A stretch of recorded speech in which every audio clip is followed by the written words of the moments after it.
Palincesto en su ciclo La violencia, lo insólito y la historia en la narrativa mexicana contemporánea.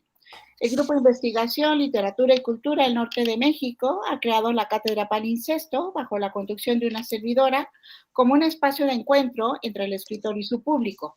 Un conversatorio en el que se cuenta con la presencia de grandes escritores de la literatura mexicana que han destacado por su labor creativa en el ámbito de la narrativa y por ser protagonistas de las principales tendencias que en el campo de la novela y el cuento se han desarrollado. La cátedra Palincesto debe su nombre al vocablo que alude al hecho de volver a escribir un nuevo texto sobre uno que ya existía. En cierta manera, el conversar sobre un texto literario en ese encuentro entre el autor y el lector posibilita el hecho de que a través del diálogo y la palabra compartida se vuelva al texto original. Quizá un juego de palabras y significados, pero que sirve de sustento para crear el espacio donde puedan coincidir la mirada del creador, del escritor, y su intérprete, el lector.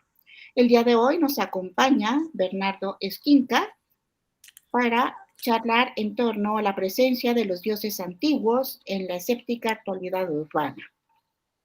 Bienvenido, Bernardo, muchas gracias por acompañarnos el día de hoy, después de un atribulado día. Sí, no, al contrario, muchas gracias. Muchas gracias por el interés y por la paciencia. No, esa sí la tenemos. Bueno, vamos a dar inicio con una pequeña semblanza, nada más para que todos conozcan tu trayectoria. Para muchos Claro. ya te han leído, pero para tener este retrato de tu persona. Adelante, Lizeth. Hola, buenas tardes a todos. Gracias, maestra, por el espacio y, por supuesto, gracias a Bernardo Esquinca por su tiempo. Me permito leer una breve semblanza del escritor a continuación. Bernardo Esquinca nació en Guadalajara, Jalisco.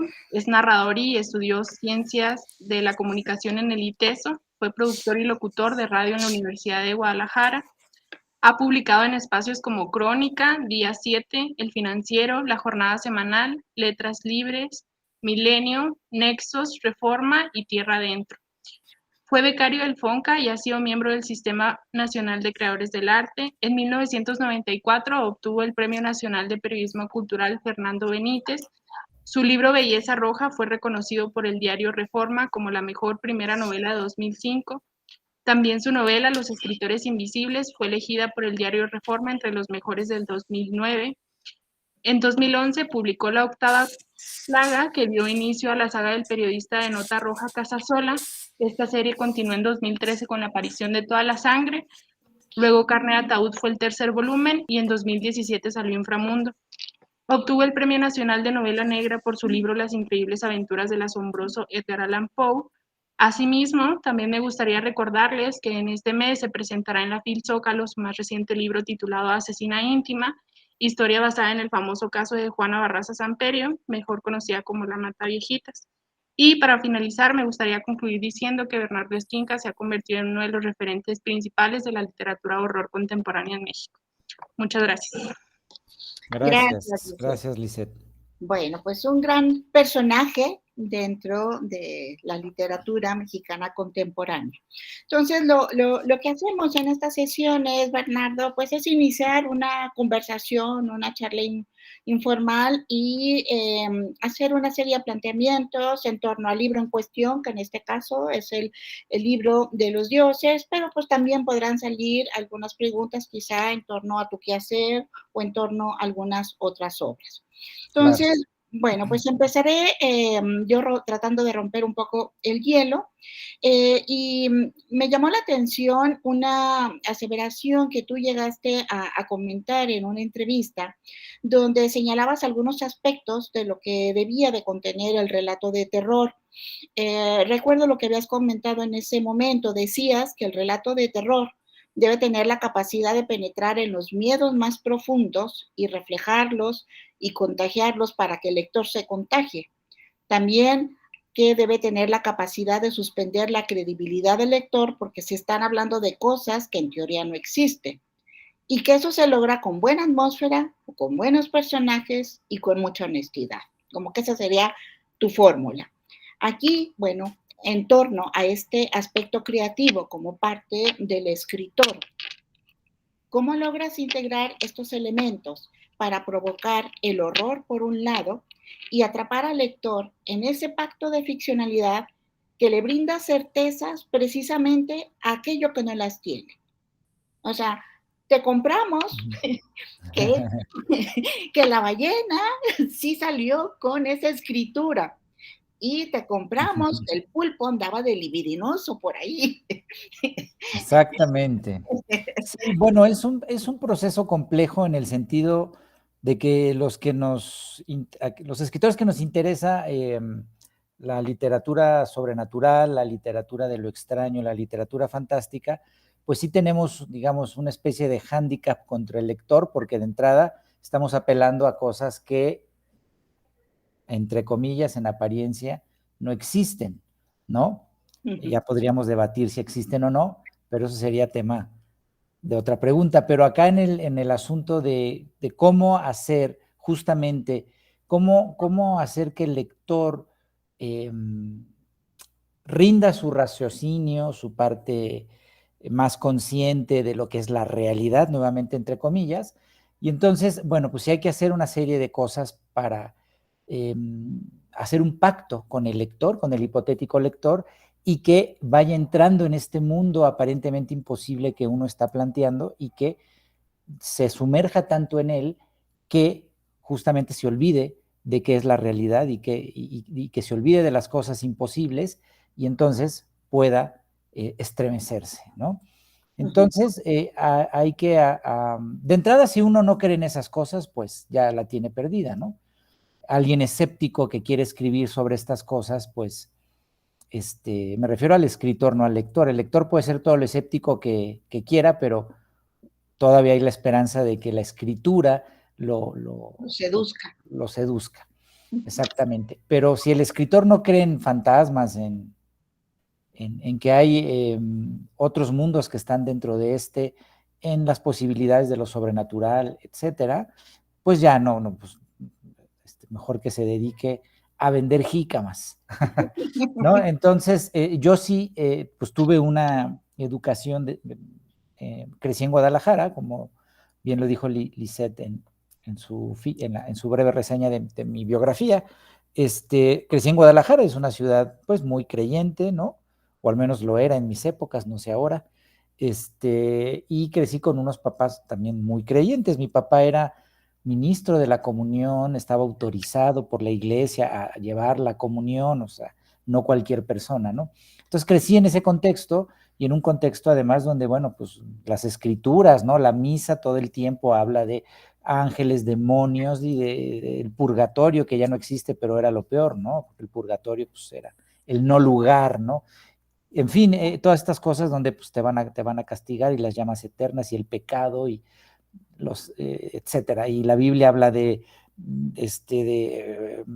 poseídos y de exorcismos y de mujeres que se convierten en estatuas de sal y de ciudades que, ¿no? Sodoma y Gomorra, que son destruidas en un apocalipsis tremendo. O sea, digamos, yo agradezco haber tenido esa educación, porque independientemente ya de lo que piense al respecto como adulto de la religión, pues eso se quedó en mi ADN, entonces, pues no podría escribir sobre todo esto si de entrada no creyera que existe la posibilidad de esos otros mundos, ¿no? Y la religión católica, pues es un gran surtidor de miedos, ¿no? De miedos, hay cuadros, ¿no? Por ejemplo, en el Museo Nacional de Arte, donde vemos el martirio de las llamas eternas y vemos a Jesucristo que está siendo flagelado, se le ve, hay unos cuadros en los que se le ve incluso los huesos, en fin, o sea, es una imaginería muy mórbida la que maneja el cristianismo y la Iglesia Católica en sus homilías, etcétera.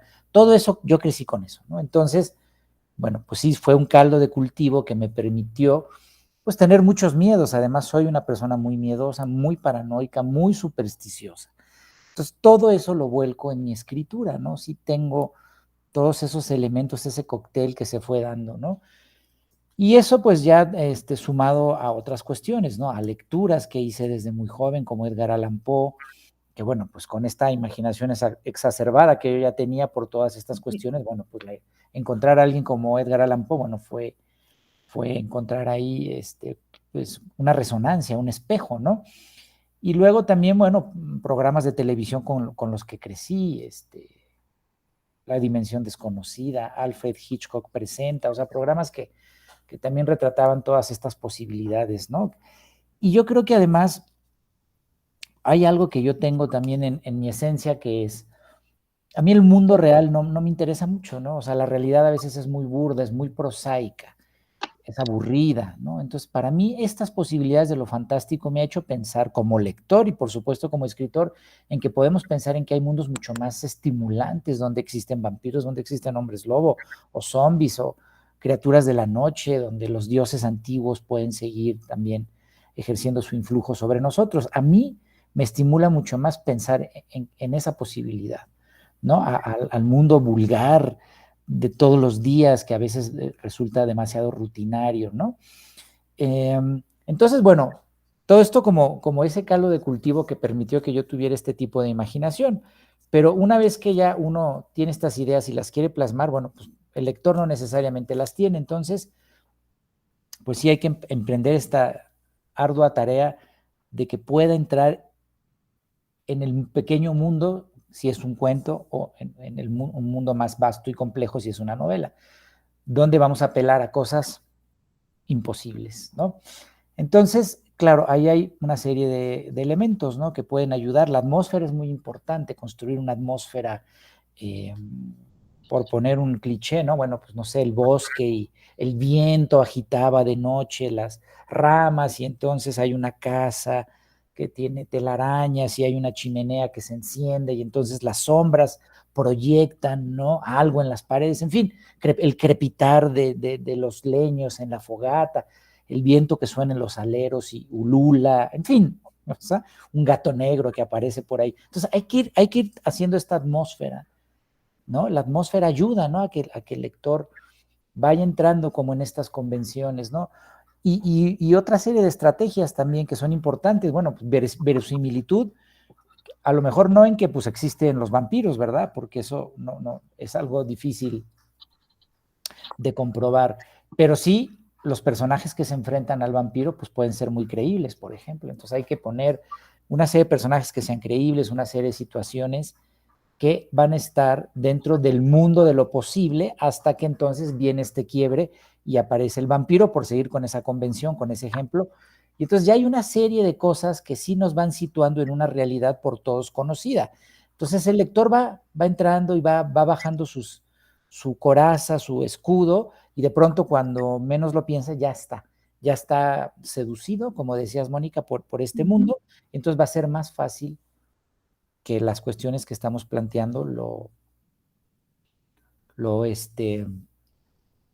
muevan, lo sacudan, ¿no?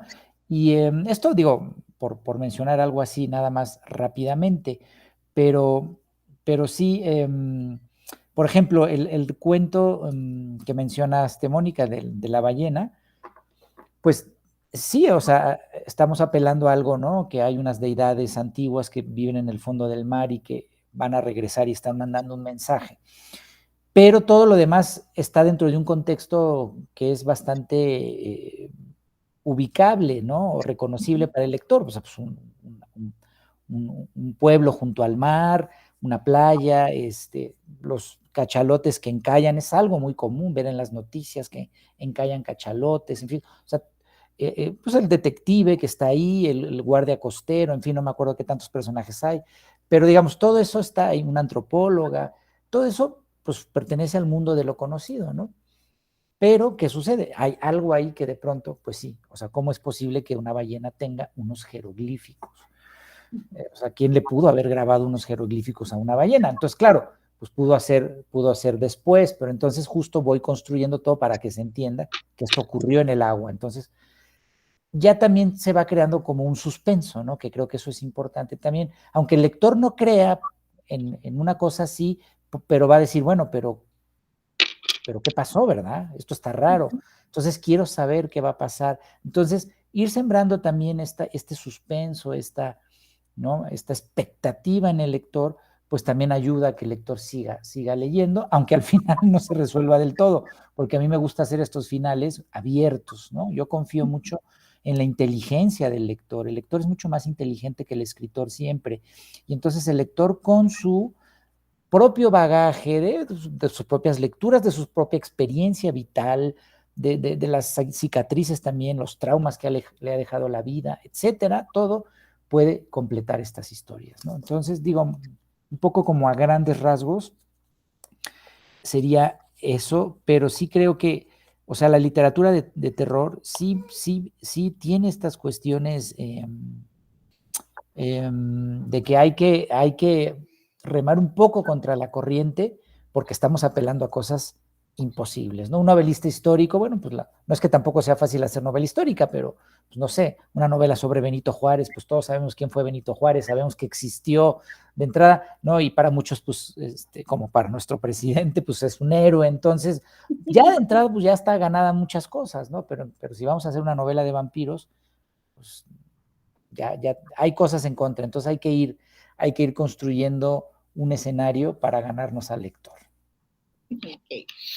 Bueno, ahorita trataste un punto que tenía yo aquí en la segunda pregunta, cuando hablaste de tu formación y de la peculiaridad de pertenecer a una familia muy religiosa y también de Guadalajara, una ciudad que se caracterizaba por ser profundamente católica, ¿no?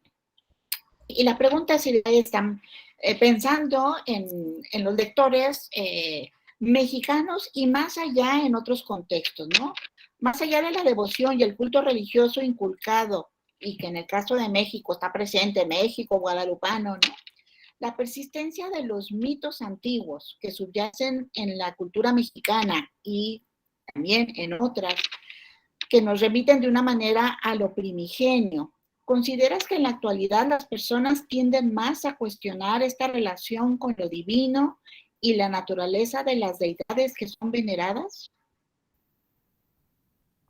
Bueno, es una buena pregunta.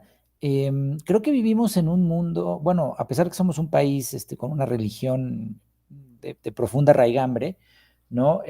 Creo que vivimos cada vez más en un mundo de escépticos, ¿no? O sea, hemos perdido la capacidad de asombrarnos, ¿no? Por eso justamente la literatura de lo extraño es a lo que apela, a recuperar ese asombro que hemos perdido, esa capacidad de sorpresa y que deberíamos sentir más a menudo.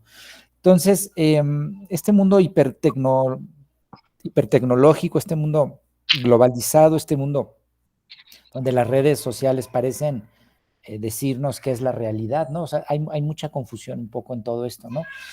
Y entonces parecería que sí, vivimos en un mundo donde, pues igual incluso los que van a misa, pues lo hacen ya, parecería, pues, mecánicamente, o sea, vivimos un mundo sí desconectado, no solo de los dioses en el cualesquiera que uno quiera creer, sino incluso del mundo natural, que estaba también en su origen, pues plagado de dioses, ¿no? Entonces, este mundo escéptico parece estar gobernándonos, ¿no? Pero a la vez, vivimos en un país muy rico en leyendas, ¿no? Y eso también juega a favor de todos los que queremos escribir de estos temas. Curiosamente, la literatura mexicana formal, escrita, peca de un excesivo realismo, ¿no? Desde la llamada novela de la Revolución hasta nuestros días, es recalcitrantemente realista la literatura mexicana, con sus excepciones, por supuesto. Entonces, eso yo es algo que no me puedo explicar, teniendo el país que tenemos, teniendo el contexto que tenemos de una cultura y pues, una nación que desde la época prehispánica mezcla pensamiento mágico con pensamiento religioso, con superstición, y eso yo no entiendo cómo no ha pasado de manera tan decidida a la literatura formal. Sin embargo, en la literatura oral, en las leyendas orales que se cuentan en todas las ciudades y en todos los pueblos de este vastísimo país, sí la hay. O sea, la mayoría de las leyendas que se cuentan en todos lados son sobrenaturales y a todos nos encanta oírlas y a donde vamos, no, pues que esa casa está embrujada y que ahí hay un muerto que cuida el tesoro o que ahí el árbol donde el ahorcado se aparece, aquí donde, en fin, hay, o sea, miles de, el padre que se aparece.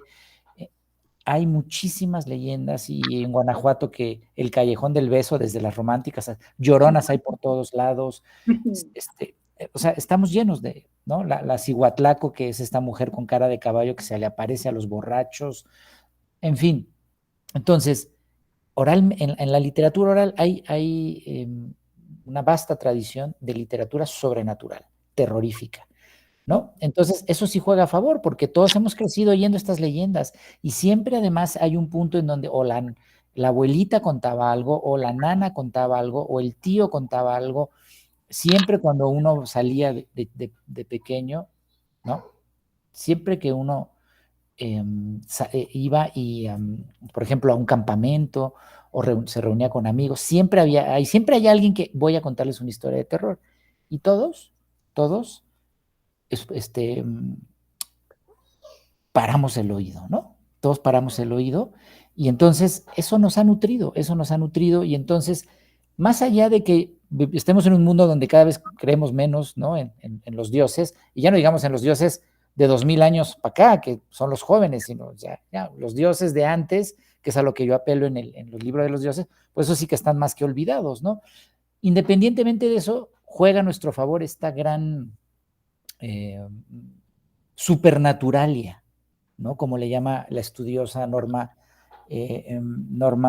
Muñoz Ledo, que tiene un libro muy interesante que se llama Supernaturalia, y ella va y se dedica justamente a rastrear en todas las regiones todos los seres y todas las leyendas que hay, ¿no? Desde los aluches allá en Yucatán, y luego se va al norte, por supuesto. Entonces, tenemos una vastísima tradición y muy compleja en torno a eso. Y creo que esas cosas nos son mucho más cercanas, quizá, ¿no? O sea, creamos o no en Dios o en los dioses, siempre hemos oído hablar de brujas y de bolas de fuego en el cielo, y hemos oído que la Llorona se apareció no sé dónde, y hemos oído hablar de los aluches y de la Cihuatlaco y de todo esto que estaba comentando. Entonces, eso es parte de nuestro folclore, y eso nos define como país, como nación, y eso es muy rico, y eso es algo que juega a nuestro favor. En los cuentos llegas a mencionar que los dioses necesitan de nosotros como una cuestión simbiótica, que se necesitan ambas figuras mutuamente.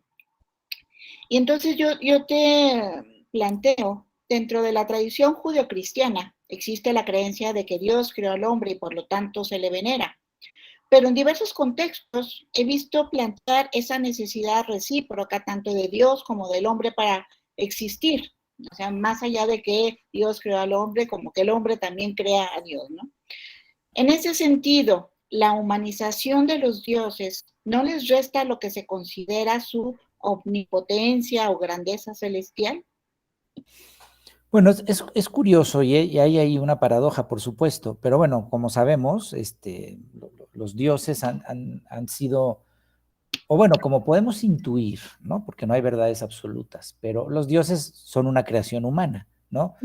Si nos vamos a la mitología clásica griega, pues es muy interesante comprobar cómo todos los dioses, desde el poderoso Zeus hasta Baco, al muy mundano Baco, porque se ponía unas borracheras tremendas, todos son profundamente humanos. O sea, sí tienen un gran poder y todo, pero todos son muy humanos. Todos tienen sexo, todos tienen pulsiones que tienen los humanos, y se emborrachan y se enamoran y son vengativos, etcétera. Entonces sí son dioses de cualidades muy humanas, porque son un espejo, por supuesto. La divinidad es un espejo de la humanidad, pero a la vez es una búsqueda de cómo esa humanidad puede trascender. Entonces, todos estos dioses muy humanos, pues también se les dota de poderes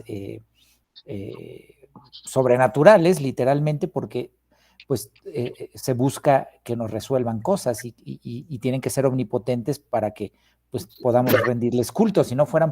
Si fueran como nosotros, pues ¿para qué les rezábamos y para qué les rendíamos culto, ¿no? Entonces es muy curioso este juego que se da, ¿no? O sea, los dioses necesitan a los humanos, por supuesto, y los humanos necesitamos a los dioses. O sea, no podrían existir unos sin los otros, literal y metafóricamente hablando, ¿no? O sea, entonces hay una búsqueda desde siempre, ¿no? O sea, pues si hablamos de las culturas más antiguas, ¿no? Si nos vamos a Mesopotamia, donde surgen las primeras civilizaciones mucho más orquestadas, donde surge la escritura, donde surge el primer poema, ¿no? Escrito, la primera literatura escrita, que es Gilgamesh, que se hizo el poema de Gilgamesh sobre unas tablillas de arcilla. Estamos hablando como de 7,000 años hacia atrás, ¿no? Pues desde entonces ya había esta necesidad de la explicación divina y los Anuna están presentes en este libro, y los Anuna pues eran estos dioses que según los sumerios pues bajaron del cielo, sí, pero literalmente se mezclaban entre los humanos y actuaban como humanos y se camuflaban, ¿no? Entonces yo juego con esta idea para hacer el cuento de los Anuna. Pero ya desde entonces, imagínense, pues estamos hablando de una necesidad de una explicación de lo divino, de algo que nos trasciende, de algo que tendría que explicarnos nuestras fatalidades, ¿no? Que las tenemos y muchas. Pero si nos vamos muchísimo más atrás, pero muchísimo más atrás, y nos remontamos a las cavernas, a los hombres y las mujeres de las cavernas, donde se pintó el arte rupestre, como en las Caux, en la zona de Francia, o por supuesto en Altamira, que creo que eso está en España, si no me equivoco. En fin, a los homínidos, que son nuestros ancestros más directos, ya había también una búsqueda de esto, y en las cuevas está representado también algo que puede ser, ¿no? Estas deidades animales, con cuernos en la cabeza, como de venado, en fin, hay muchas representaciones, y ahí están los hechiceros también ahí, y también está sobre todo la diosa madre. O sea, los dioses originales eran mujeres, y eso es bien interesante. Era la diosa madre, que luego también se representó en muchas estatuillas, como la Venus de Windorf, no me acuerdo bien cómo se pronuncia, pero era la diosa madre, la diosa original, y eso es bien interesante, ¿no? Y cuando las diosas primigenias eran mujeres, ese mundo primigenio vivía en mucha más armonía. Cuando los dioses empezaron a cambiar, empezaron a ser masculinos, y empezó el culto a la guerra y la edad de bronce y todo esto, el mundo cambió y se volvió mucho más violento, ¿no? Pero ya me perdí, ya no sé qué estaba respondiendo. O sea, pero que la testosterona no deja nada bueno. ¿La qué, perdón? Testosterona. No, eso está más que claro. Nomás hay que ver a nuestros políticos, que en su mayoría son hombres. Ok. Y por último, para cerrar el capítulo en torno a los dioses, porque dices que en esta relación simbiótica, que hay un comercio de ida y vuelta que beneficia y perjudica. Y entonces, ¿por qué se sostiene? Porque tú decías, bueno, hay que tener fe, independientemente como se inculca dentro del cristianismo el dogma de la fe, ¿no? Hay que querer creer porque las cosas así sean. Pero ¿por qué en esa creencia, en esa fe que se sostiene en la divinidad, hay esa ambivalencia del beneficio y lo que perjudica? Me queda muy claro en qué lo beneficia, porque de alguna manera puede alentar al hombre, pero ¿en qué es lo que perjudica según tu planteamiento? ¿En qué nos perjudica, o sea, creer en alguna religión, en algún dios? No, cuando dices que los humanos no pueden vivir sin los dioses y los dioses no pueden vivir sin ellos, y que esta relación recíproca pues puede ser benéfica y perjudicial. Entonces, ¿por qué crees que sea perjudicial? Bueno, porque muchas veces me parece que, ya independientemente de lo que crea cada quien, muchas veces justamente alguna de las personas, no podemos generalizar, pero muchas veces sucede que en nuestra creencia, pues estamos confiando en que los dioses nos resuelvan las cosas, ¿no? Cuando pues las que los tenemos que resolver somos nosotros, ¿no? Más de alguna vez he tenido oportunidad de ir digo, yo soy respetuoso de todas las creencias, por supuesto, pero he tenido oportunidad de ir a la Basílica de Guadalupe, y ahí se ven cosas muy fuertes, ¿no? O sea, gente que literalmente, como sabemos, llega de rodillas desde varios kilómetros antes, despellejándose, con enormes, con una enorme fe de que de verdad sus problemas se van a resolver, ¿no? Y eso es muy fuerte, o sea, es muy fuerte, o sea, conmueve esa fe tan inmensa, pero a la vez perturba mucho porque, pues, pues los milagros quizá existan, pero los hacemos nosotros en todo caso, ¿no? Con nuestro esfuerzo sobrehumano por resolver alguna calamidad, ¿no? O con la solidaridad, etcétera, pero simplemente como por una cuestión mágica que muchas veces creo que se confunde. O sea, yo sí creo que está bien tener fe, la fe, porque alguien que no tiene fe en lo que sea, pues es un hombre o una persona pues marchita, ¿no? O sea, me refiero incluso a fe en uno mismo, en fe en que uno puede hacer un buen cuento, por ejemplo, ¿no? Y que ese cuento puede tener lectores, me refiero a eso, pero creo que esa fe, esa esperanza, se confunde muchas veces justamente con una cuestión casi mágica, ¿no?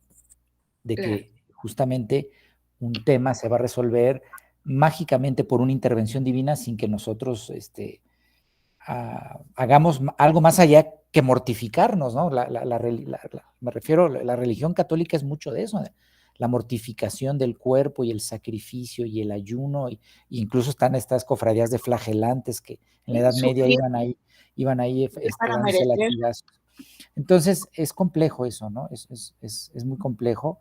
Entonces, es eso, creo, y para mí la clave es, pues la fe está bien, pero la magia es otra cosa, ¿no? Ok. Bien, a ver, de los que nos acompañan, ¿alguien que quiera plantear algo? Felipe, adelante. Gracias. Pues primero que nada, Bernardo, Hola, qué Felipe. gusto, qué gustazo volver a verte, aunque sea por aquí. Gracias, Felipe. Bueno, una de mis preguntas va encaminada justamente a la temática de este libro de los dioses, porque me había parecido en lecturas anteriores, me salta inmediatamente el cuento del dios de la piscina, que si no me equivoco vienen los niños de paja. Así es. Donde ya hay una cuestión, una cuestión de deidades, deidades extrañas, siniestras, pero aparecen, me parece, como telón de fondo, vaya. Sin embargo, después llega esta pequeña teogonía y ya los dioses empiezan a asomar los tentáculos. Entonces mi pregunta es, en este caso, ¿por qué te decantaste por ya aludir directamente a los dioses, ya no tanto en sus intermediarios? Sí, bueno, siempre he tenido, como decía, bueno, tuve una educación católica y luego cuando empecé a leer pues muchas cosas, empecé a entender que pues existen otros dioses que me parecían incluso mucho más interesantes, ¿no? Y cuando empecé a escribir este libro fue una época en que estuve muy clavado leyendo sobre dioses antiguos, ¿no? Entonces es un tema que me fascina, porque a mí siempre me gusta escarbar, como ir más allá, ¿no? De lo que nos han enseñado y de lo como evidente, ¿no? Entonces me gusta escarbar, ir más allá, ¿no? Eso es como una curiosidad que yo tengo. Entonces, bueno, yo quería saber qué había, ¿no? Antes de este Dios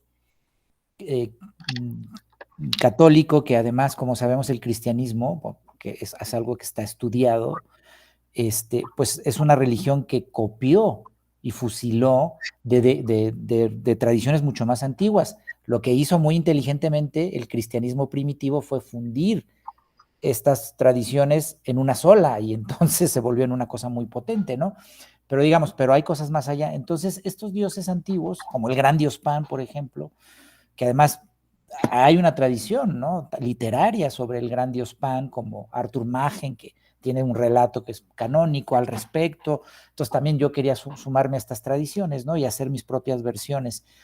Entonces, estaba leyendo mucho sobre dioses antiguos y entonces me pareció que quería hacer justamente, ¿no? Un libro que indagara en estos dioses antiguos, pero sobre todo en esta idea, ¿no? De cómo estos dioses antiguos podrían seguir teniendo un influjo en el hombre contemporáneo, ¿no? Porque pues me pude haber remontado literalmente digo que estaría interesante, sería un buen reto, literalmente la antigua Mesopotamia, ¿no? Con los sumerios y hacer un cuento que ocurriera ahí. Pero me interesaba más esta idea que me parece muy perturbadora, ¿no? Hemos olvidado estos dioses, los hemos olvidado, pero ahí están, ¿no? Y estas cosas tienen un influjo, estas cosas y estos seres siguen ejerciendo un influjo sobre nosotros que creemos tener un libre albedrío, pero no. Entonces esa idea me parece muy perturbadora, ¿no? El pensar que uno es el arquitecto de su propio destino, pero según la teoría de este libro, pues resulta que no, y entonces más bien somos marionetas de algo que nos rebasa y mueve los hilos, ¿no? Entonces, son ideas que me han inquietado desde siempre y entonces se fue dando. Quería hacer un libro compacto en el sentido de que tuviera una trama detrás de todo, ¿no? Porque generalmente a veces pues, los libros de cuentos no tienen que ver un cuento con otro y pues está el estilo de un autor ahí y se juntan una cantidad de cuentos y punto. Pero acá yo sí quería que también existe este modelo, por supuesto, no lo inventé yo ni mucho menos, de libros con una temática. Aunque cada cuento tenga su propia historia, hay una temática que los une a todos. Quería hacer algo así, quería hacer una apuesta en ese sentido. Entonces, justo dije, bueno, quiero hacer esta indagatoria sobre los dioses antiguos, los dioses paganos, los dioses primigenios, que para mí, actualmente, ¿no? Como el hombre de 49 años, casi 50, que soy hoy en día, le encuentro mucho más sentido, ¿no? Mucho más sentido a los dioses originales, a los dioses primigenios, que al dios que me fue inculcado, con toda la buena intención, por supuesto, por mis papás, sin saber lo que iban a provocar que yo escribiera una serie de cuentos demoníacos, ¿no? E incluso le encuentro mucho más sentido a los dioses de estas tierras, ¿no? O sea, digo, ya he escrito sobre ellos, tengo una novela que se llama Toda la Sangre, que es toda una indagación sobre nuestro pasado prehispánico, ¿no? Pero digamos, hace poquitito, ahora que ya podemos salir un poco más, llevé a mi hija que tiene 7 años al Museo de Antropología y le presenté a la Coatlicue, por ejemplo, que pues es la madre de todos los dioses. Entonces, le encuentro más sentido o sea, tampoco soy un loco, no piensen que voy y entonces todas las noches le rezo a la Coatlicue. No, o sea, tampoco, pero de ahí venimos, ¿sí? De estas creencias venimos, de todos estos dioses y de todo un pueblo que creía en estos dioses y que vivió de acuerdo a una cosmogonía muy particular y una religión muy particular, ¿no? Entonces, de ahí venimos, ¿no? Entonces, le encuentro mucho más sentido a eso para explicarnos a nosotros los mexicanos, que un Dios que vino en las carabelas y que cruzó el océano y que nos fue impuesto de algún modo, ¿no? Bueno, no de algún modo, fue brutalmente impuesto, ¿no? Sí. Uh-huh. Por eso bueno, no sé si respondí, Felipe, a tu pregunta, pero creo que me fui un poco por las ramas, pero no, así sí, soy yo. Sí, gracias. No, sí. Gracias. Y de hecho, a raíz de eso, me surge ya una última pregunta, pero que tiene que ver ya un poco más de eso, con el proceso escritural. Con todo ese bagaje que mencionas, ya hay obviamente cierta predisposición. Cuando escribes uno de estos relatos, ¿tú ya sabes cómo va a terminar? ¿O sientes que van tomando una forma por sí mismos, vaya, de una forma casi mística, por así decirlo? Sí, porque esa es la atmósfera que yo siento que muchos de los cuentos transmiten. Hay una mezcla, ¿no? Y cada cuento es distinto y cada cuento requiere cosas distintas. Hay veces que tengo una idea con la cual iniciar, pero no sé a dónde va a ir, ¿no? Que generalmente pasa eso. Y conforme me aventuro en el relato, yo mismo voy descubriendo hacia dónde va. Pero hay veces que sé cómo va a terminar, por ejemplo, ¿no? Y entonces tengo que ponerme a pensar cómo voy a llegar a ese punto en el que quiero terminar. Hay veces que tengo una idea que sé que es como la parte de en medio, ¿no? Entonces, pues tengo que descubrir el principio y el final. Pero sí, digamos, cada escritor tiene un método y cada escritor debe descubrir el método que más le funcione. No le funciona lo mismo a todos. En mi caso, sí, no, a ver, hay escritores que son así, súper planean todo y hacen un argumento y una estructura y tienen, ¿cómo se llaman estas? Ficheros y hacen, ¿no? Yo no soy tan así. yo soy muy supersticioso incluso en mi escritura, entonces las veces que tomo notas, por alguna razón cósmica, eso no cuaja. Entonces no tomo notas nunca, pero sí necesito repasar obsesivamente las ideas en mi cabeza porque si no se me olvidan. Entonces, pues si estoy ahí en la cola de las tortillas o en el doctor, estoy pensando, ¿no? O mientras me baño, estoy pensando, a ver, esta historia que no se me olvide, qué puede pasar, cómo puede iniciar, pero no quiero tener tampoco todo perfectamente cuadrado porque siento que me voy a poner un corset y después, ¿no? O sea, yo necesito como cierta libertad, ¿no? Para mí, escribir y escribir literatura sobrenatural es como perderse de noche en el bosque. Estás ahí, no sé, pero de pronto, ¿no? Vas ahí con tu linterna o con tu machete abriéndote un camino y de pronto se abre un claro y de pronto sales y está la luna ahí, pero avanzas y luego nuevamente se cierran las ramas. Vas descubriendo, ¿no? Ese camino. Entonces, ahora, tampoco soy un improvisado, o sea, no puedo partir de la nada. Entonces, sí hay una cantidad, cierto número de ideas que en mi cabeza debo ordenar, pero llega un punto en que digo, ok, hasta aquí y ya me lanzo al ruedo, ¿no? Varía en cada texto, pero sí, digamos, parto de algo básico y luego vamos a la aventura. Yo quiero ser el primero en sorprenderme con lo que yo escribo. Si me pasa a mí, tal vez le pueda pasar al lector, ¿no? Entonces, Ok. esa es mi apuesta. No, gracias, y vaya que sucede. Gracias. Eso espero, gracias. Gracias, Felipe. Adelante, Toño. Sí, yo quiero a ver si puedes comentar algo acerca de la idea de cómo, de esa humanización de los dioses. A ver si entendí bien, porque aprovechando que también aquí está Jonathan, filósofo, recuerdo que Platón, digamos, no tenía mucha confianza en los poetas, porque estos poetas precisamente humanizaban por medio de defectos que precisamente y pecados que tenían los humanos, pero que lo tenían también los dioses, y él decía que eso no podía ser posible. Entonces había cierta reticencia por parte de Platón para aceptar lo que decían estos poetas. Pero volviendo a esto, entonces, ¿tú crees que en tu libro, en tu obra, se da un fenómeno de humanizar a los dioses? Y si es así, ¿cuál sería, digamos, para qué? ¿Para qué se busca ese mecanismo, esa estrategia? Bueno, digamos, por supuesto que es un tema que podríamos perdernos horas en él y por supuesto hay otras corrientes que piensan distinto. Digamos que desde mi perspectiva, sí creo que, y sobre todo me refería a la mitología clásica, a la griega, que claramente vemos a estos dioses que actúan como humanos, ¿no? Pero en mi libro,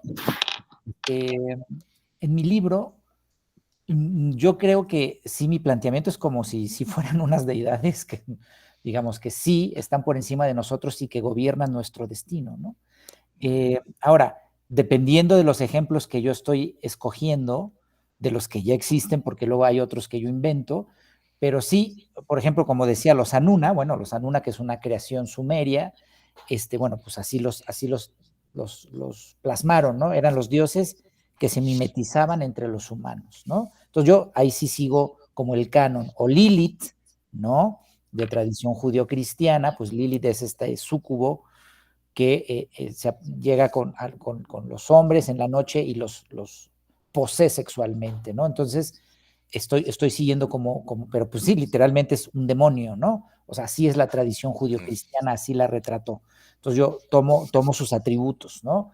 O el gran dios Pan, ¿no? Que es el cuidador de los bosques, ¿no? Que es este macho cabrío o este humano con rasgos de macho cabrío, que además me parece muy interesante porque el cristianismo lo adoptó para crear al diablo, ¿no? Según se ha estudiado. Entonces, el diablo por eso tiene patas de macho cabrío, cuernos, porque viene de una tradición anterior que es Pan, ¿no? Entonces, pero para mí en mi relato sí, o sea, es decir, podrán tener ciertas cualidades humanas como Pan, pero sí son deidades que están por encima de nosotros y están, como mencionaba hace rato, es que me parece una idea muy perturbadora, ¿no? Podemos o no creer en ella, pero sí, en este libro la exploro, ¿no? A profundidad, que es, pues en apariencia, podríamos, o sea, existe esta teoría en que, pues no tenemos un libre albedrío, ¿no? Nos manipulan. Nos manipulan, ¿no?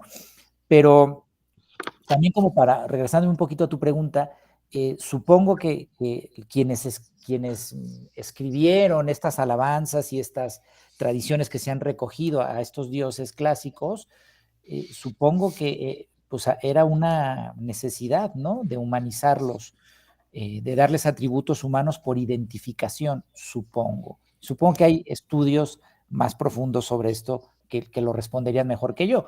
Yo en mi breve empapada que tengo desde la escuela con mitología clásica, etcétera, creo que es eso, que es como que se ha buscado este espejo, ¿no? O sea, la divinidad, lo mencionaba hace un momento, ¿no? La divinidad es paradójica, nos debe resolver porque le damos atributos superiores a nosotros, pero a la vez los humanizamos y hacen casi las mismas cosas que nosotros.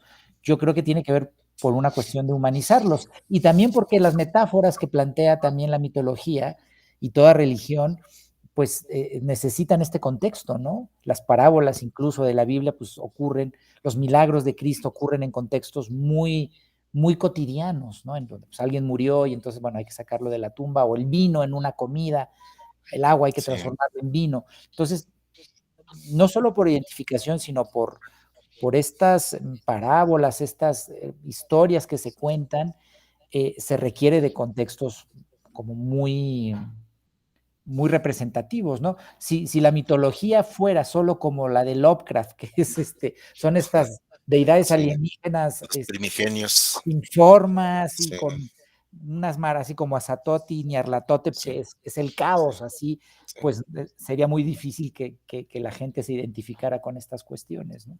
Ahora Lovecraft lo puede hacer porque viene de de tradiciones anteriores, o sea, lo pudo hacer a finales del 19, principios del 20, pero él lo llevó a un paso más, el horror cósmico. Pero si en la mitología clásica se hubieran inventado estas cosas, no hubiera funcionado nada. No se hubieran levantado los templos a Dionisio, ni a Zeus, ni a Afrodita, porque, pues, ¿qué era eso, no? O sea, no estábamos listos para crear el horror cósmico, eso tuvo que pasar unos siglos. Ok, sí. Gracias. Okay. ¿Alguien más?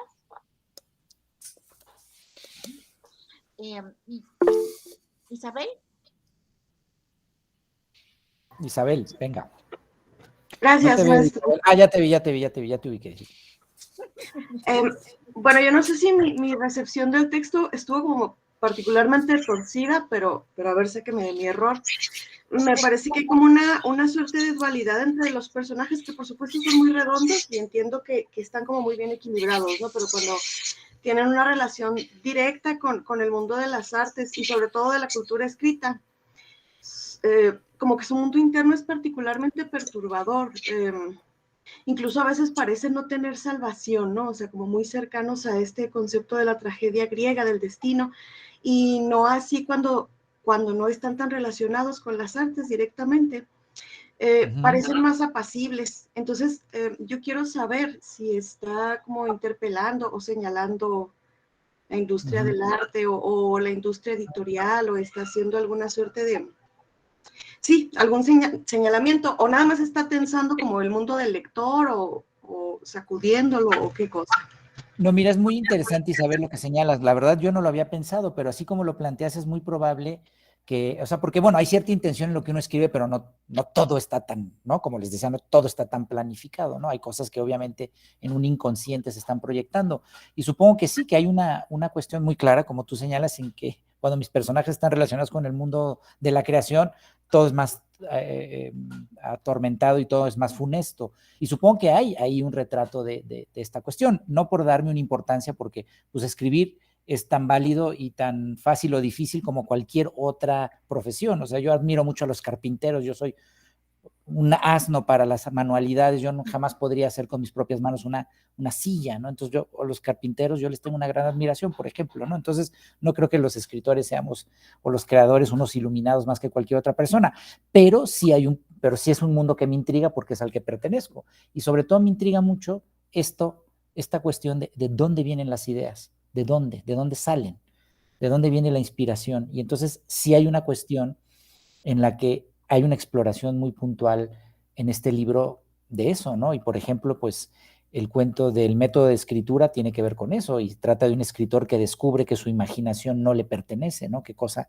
si a mí me pasara eso, pues sería o sea, sería muy perturbador. Entonces, yo estoy reflejando también como mis propios miedos, mis propias dudas, etcétera, ¿no? Y sí, bueno, no digo que sea un proceso tormentoso la escritura, porque yo la disfruto mucho, pero digamos, pues sí, digamos, todos los seres humanos pues tenemos nuestros pequeños o grandes infiernos, todos, y los creadores tenemos los nuestros, no más importantes ni mejores que podría tener un carpintero, por volver a este ejemplo de estos personajes que admiro mucho, y un carpintero que tiene que entregar una silla y necesita el dinero, pues está apurado y tiene igual que hacer otras 300 sillas.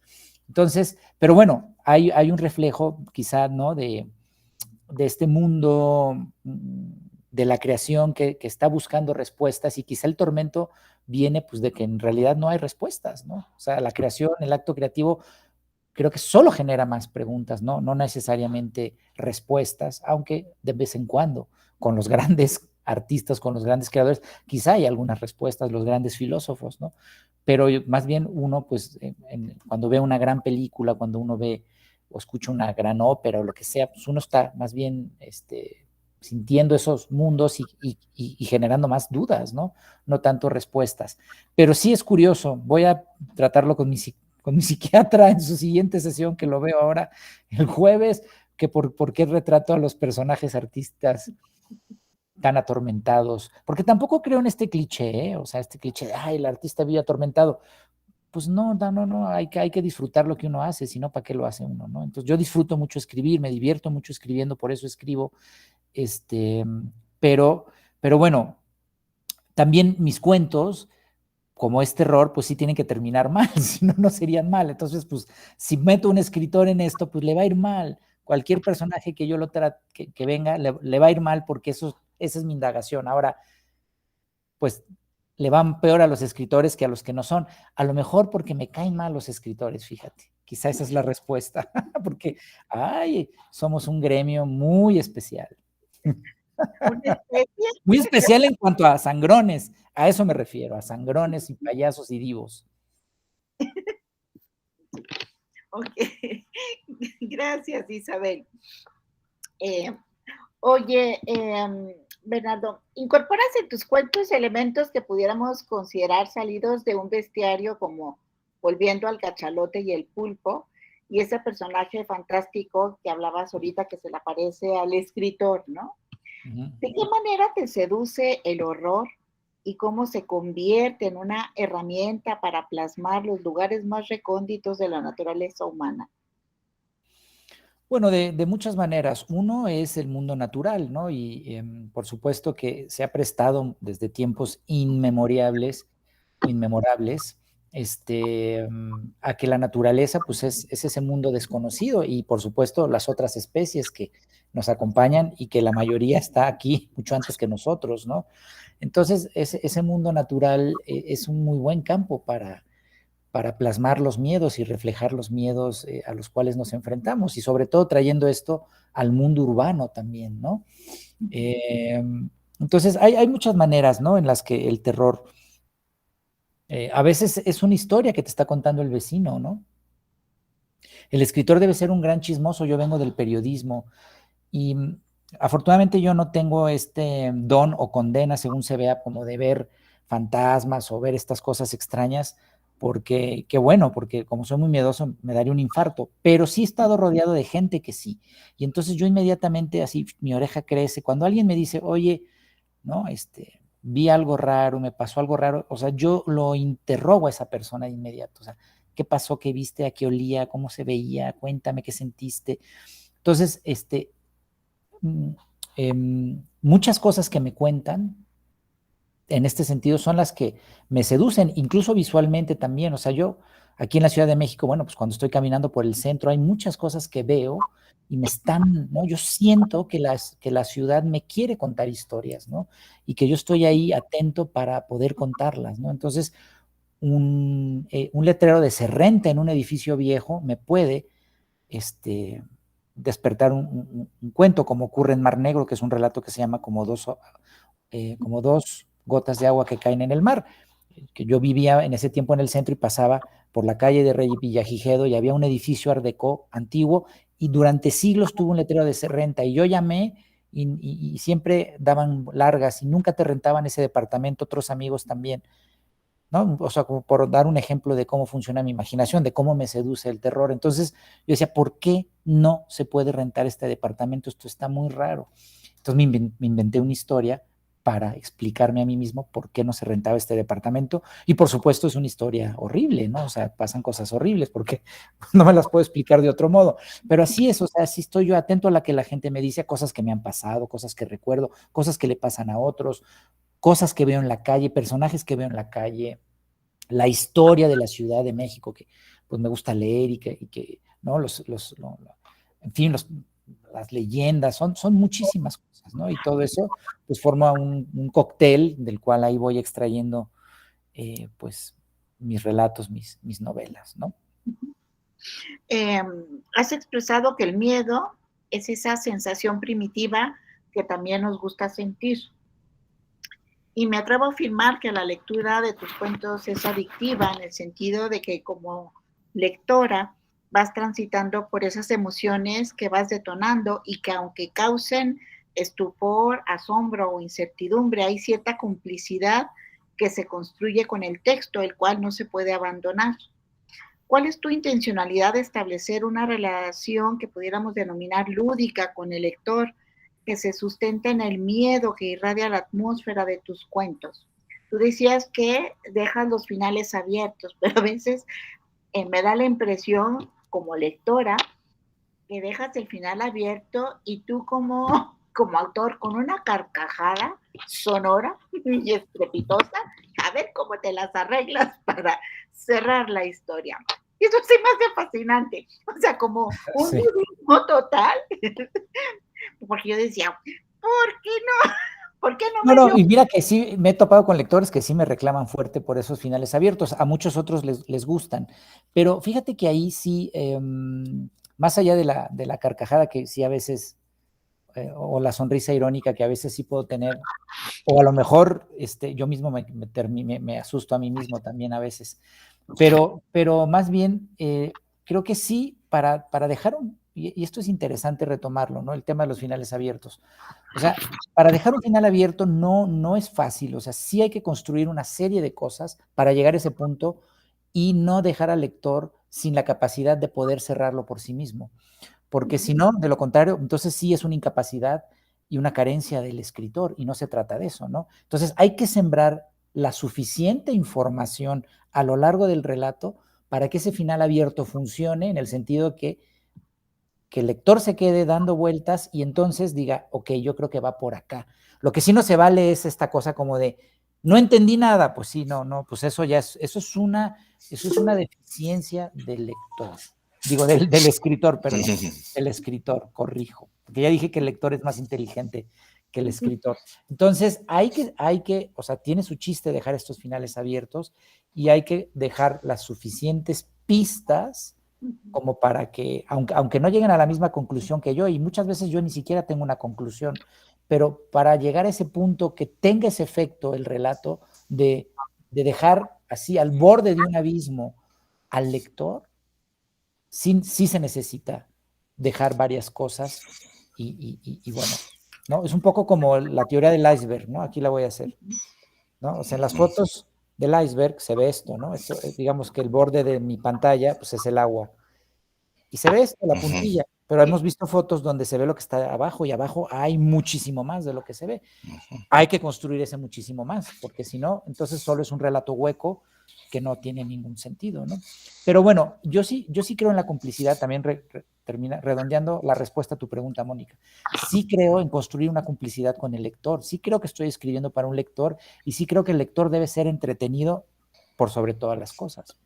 El lector debe sentirse cautivado por el relato y debe divertirse. La literatura es un divertimento. Ahora, no basta solo con el divertimento. Sí creo en dar relatos profundos, con múltiples interpretaciones, con carnita, me gusta decir, no carnita, capas de cosas que hay ahí, y que sí, como a mí me pasa cuando leo un cuento que me gusta o una novela, estoy días pensando en eso, ¿no?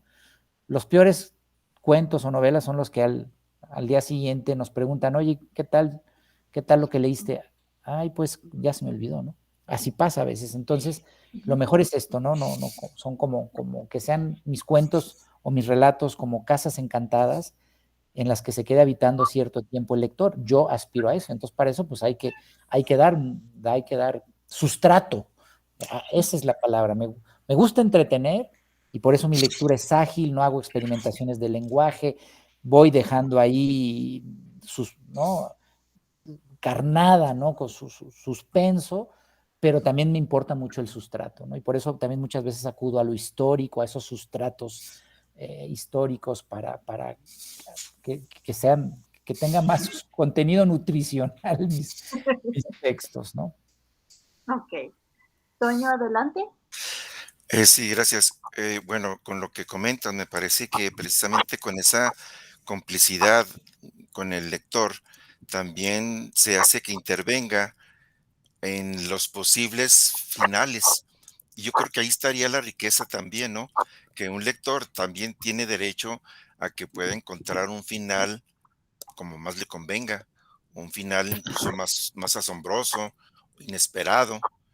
Y de esa manera yo pienso que entonces en tu obra es como que se escucha la voz y luego el lector recoge el eco y ese Claro, eco lo va acomodando como lo interpreta. Y me claro. parece que eso está muy bueno porque pues con esos finales abiertos es como darle libertad. Bueno, a ver, termina tú la historia o cómo terminarías tú la historia. Claro, Que es eso, pero también es otra cuestión que ahorita me está viniendo a la cabeza justo con todo esto que hablamos. Cuando un misterio se resuelve, yo me siento profundamente decepcionado. Entonces, un misterio resuelto le claudica la imaginación, ya está resuelto.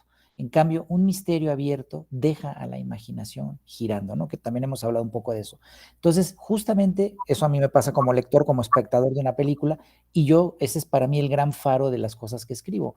No quiero clausurar puertas, quiero abrir más puertas, ¿no? Es lo que decíamos, dejar más preguntas. Entonces, es esa la cuestión. O sea, un misterio resuelto es una decepción horrible. Por eso los grandes misterios de la humanidad, del tema que sean, que nunca se resolvieron, son los que sigue habiendo programas documentales. No, ¿quién fue Jack the Ripper? O el feminicida de Whitechapel, que creo que es más correcto decirle así. ¿Quién fue? No lo sabemos. Hay libros, hay teorías, sigue novelas gráficas, cuentos, novelas, que nunca supimos quién fue. Entonces, eso nos obsesiona. Entonces, un poco la idea trasladada a la literatura esa, ¿no? No hay que resolver todo porque es más cautivante, esto es algo que no está del todo resuelto, ¿no? Al menos desde mi punto de vista, ya les he dicho que sí hay lectores que sí me han reclamado, ¿por qué no? No, ahora, no todo cuento lo pide así, ¿eh? O sea, hay cuentos que sí piden ser resueltos más tradicionalmente y así lo hago, pero hay otros que sí se prestan y entonces tampoco se puede forzar, ¿no? Forzar esta cuestión. Ok. Por cuestiones de tiempo, una última pregunta que quisiera plantear a alguien.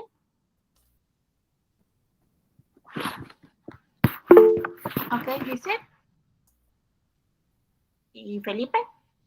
Y si nos apuramos los dos. Venga, a mí, para finalizar nada más, me gustaría tal vez, si es posible, que nos contara un poquito, ya que estaba comentando sobre estos misterios que nunca quedan resueltos, pues sobre su nuevo libro, ¿no? Que el caso de la Mataviejitas, tan conocido aquí en México, pues es, digamos, es todo un tema, ¿no? Entonces me parecería interesante tener un pequeño indicio que nos permita conocer un poquito sobre el proceso al que se enfrentó en la escritura de este libro. Claro, con gusto. Pues es una novela basada en hechos reales, pero para la cual sí tuve que ficcionar mucho, ¿no?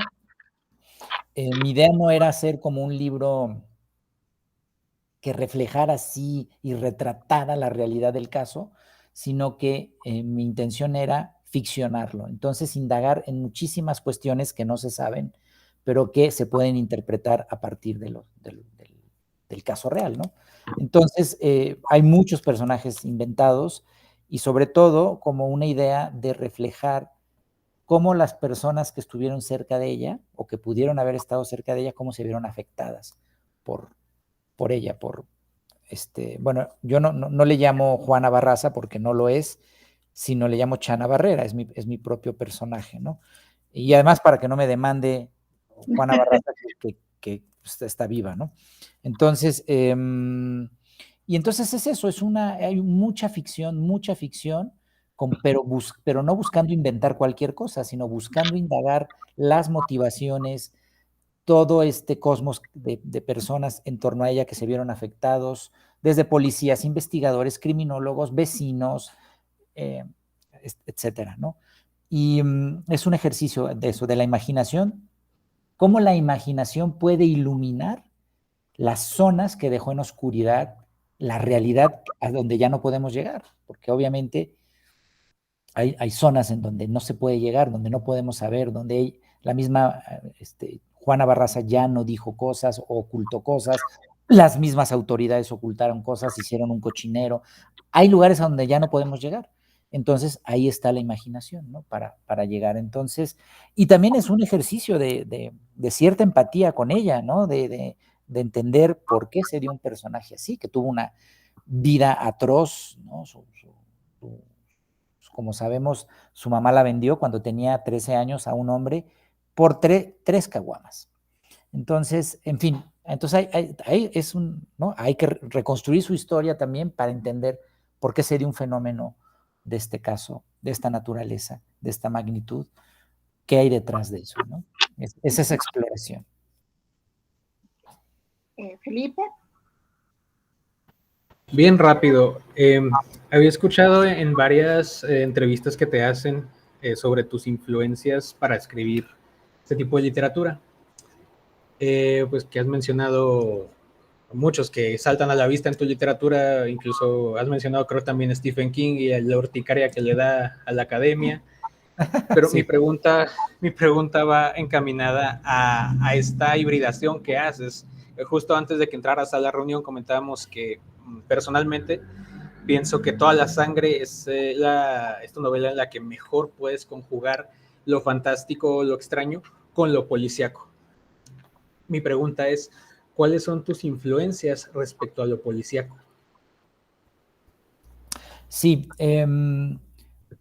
hay un autor estadounidense que leí con muchísima atención y que le debo mucho, que se llama James Ellroy, que además él es un narrador muy peculiar porque no le interesa el presente tampoco, entonces como a mí. Y entonces toda su indagación sobre el crimen en Estados Unidos es los años 40, los años 50, los años 60, y está volviendo a esas épocas, pero finalmente para hablar del presente, porque en el pasado hay muchas respuestas a lo que está pasando hoy en día, ¿no? Entonces, y además con una economía de frases, digo, son muy extensas sus novelas, pero sus frases son casi telegráficas, ¿no? Entonces, ahí le aprendí mucho a James Ellroy, y acá en México, por supuesto, digo, todos venimos de Rafael Bernal, ¿no? Que hizo la novela policíaca canónica, que es El complot mongol, ¿no? Eso por hablar de México. Y también hay un escritor al que le debo mucho, que es Rubén Fonseca, brasileño. Él murió justo el año pasado, ya a los 90 y pico de años, y él hace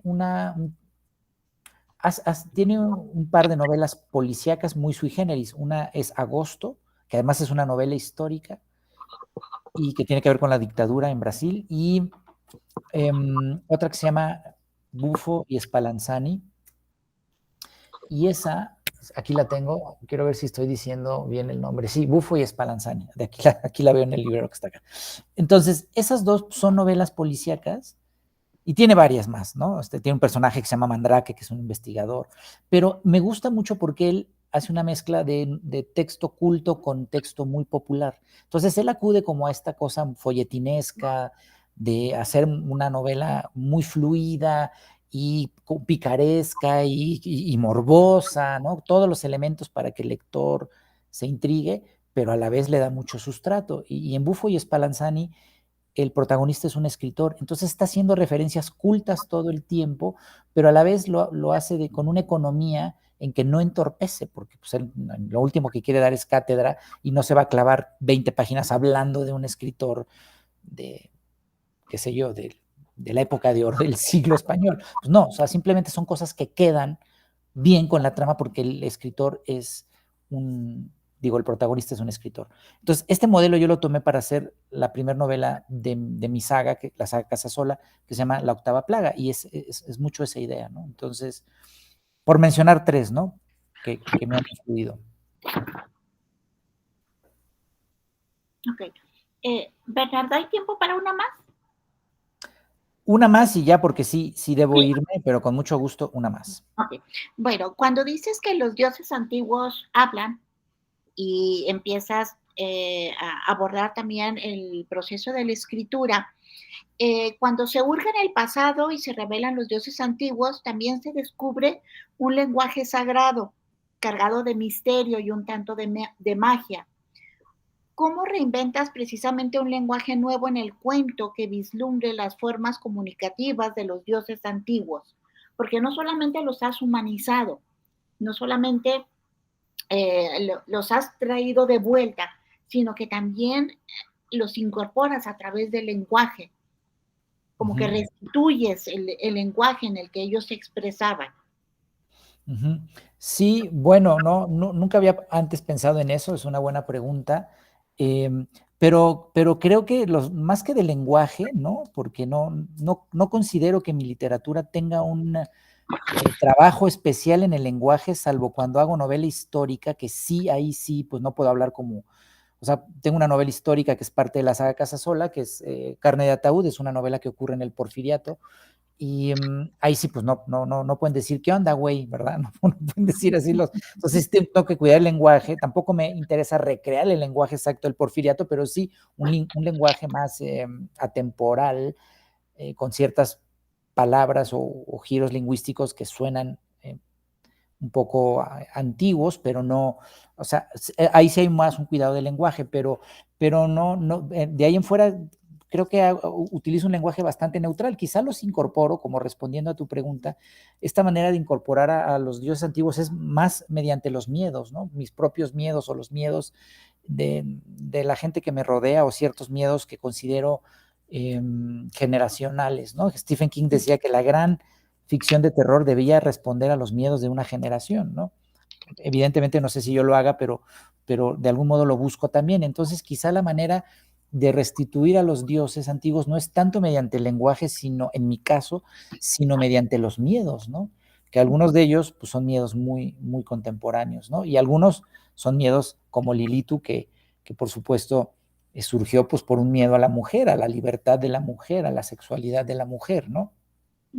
Y entonces, bueno, pues es una mezcla de restituir a los dioses mediante algunos miedos muy antiguos, pero otros miedos son mucho más actuales, ¿no? Como, pues, en el cuento del dios Pan, pues estos como terroristas, ecologistas, bueno, pues esta situación de la ecología y del apocalipsis ecológico, pues es más reciente, ¿no? Porque hemos maltratado mucho al planeta y estamos ya en eso, en ese apocalipsis, ¿no? Entonces, creo eso, ¿no? Yo diría, es más restituir a los dioses antiguos mediante nuestros o mis propios miedos, más que por el lenguaje, pero eso finalmente es un lenguaje, ¿no? Claro. Entonces, hay un lenguaje ahí sin duda, que es el lenguaje, pues, del miedo.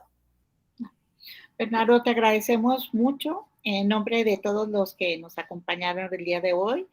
Pues que tus miedos sigan avivando tu imaginación, que te sigan rondando los fantasmas. Esperemos que sí. Y las experiencias sobrenaturales para que la magia también te brinde mucha inspiración. Muchísimas gracias por este espacio. Al contrario, Mónica, y a todas ustedes y a todos ustedes, de verdad, muchas gracias por escucharme, por leerme, y nos encontraremos pronto con mucho gusto y bueno, felices pesadillas. Hasta luego. Gracias, hasta pronto.